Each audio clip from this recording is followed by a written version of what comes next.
Hey, welcome back to Gone with a Whisk. My name is Dakota, and this is my first ever Booktube video.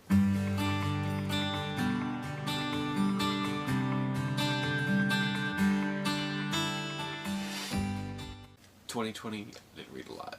I normally set a goal of 50 books a year, and I normally meet that goal. 2020, it wasn't happening. I dropped it down to 20 books. I did 7.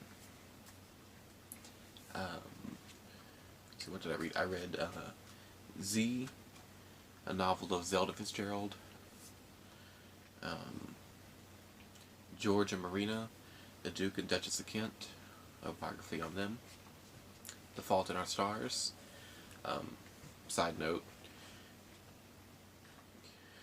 reading The Fault in Our Stars at the start of a pandemic when you are already a hypochondriac, it's not a good idea. Just don't do it. Don't do it. You spend like the whole time you're reading it going, why can't I breathe? Why can't I breathe? Is it asthma? Probably my asthma, or it could be, lung cancer, or it could be coronavirus. And then you just keep yourself worked up in a panic until you finally finish that book and move on to something else. So just don't do it. The next book I read was Daughter of Empire. Daughter of Empire, My Life as a Mountbatten by Lady Pamela Hicks, about her childhood and her family. If you watch The Crown, her father was Dickie Mountbatten, who features pretty prominently. Then I read And Then There Were None by Agatha Christie. Again, I think it's probably one of my favorite books. Shortbread and Shadows. It's a little short book. I don't even know where I found it. It tried to be cute. It wasn't. And then I finished American Royals 2, Majesty. The sequel to American Royals that came out the year before. And that's all that I finished reading. I did start... I'm on Goodreads over here, so I'm trying to see what all I did work on. I know I started on the tell-all behind-the-scenes book, Finding Freedom, about Prince Harry and Meghan Markle. I never did finish it. And then Too Much and Never Enough, book about Donald Trump by his niece Mary Trump.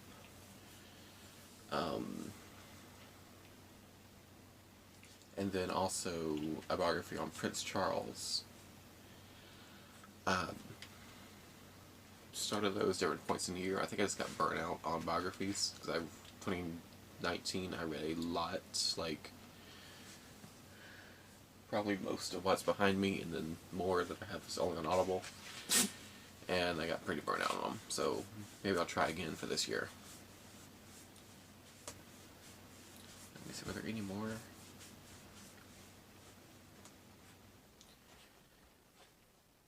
Nope, everything else in there was from before, I just never finished. So, this year for 2021, I have started Midnight in the Garden of Good and Evil. I had no idea what the book was about when I started it. I just knew it was a popular book. I heard about it for years and years and years. And if, like me, you lived under a rock and don't know, it is about an Arthur who who is visiting Savannah, Georgia, and falls in love with the place. So he winds up renting a house and spends his time between New York, visiting Savannah, and then stays longer and stays longer while he's living in Savannah, visiting New York. But it's about all the crazy, weird, wonderful people he meets there. And then towards the middle of the book,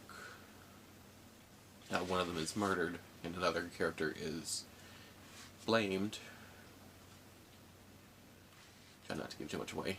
And it goes into the trial of this character trying to prove his innocence. Um, so I really like it, actually. At the point now where you just had the second trial that just ended, and the voodoo queen was there in the courtroom, and it's pretty interesting. I think I still got a good little chunk left, so I'm waiting to see what happens next. So hopefully I can get around to, finish this book and get around to, like, moving on to other books. And hopefully get back to finishing the 3 biographies I started last year and didn't, and then work my way through my Audible library, because I've got a lot in there that I have just not read. But we'll keep you all updated, and thanks for watching. See you next time.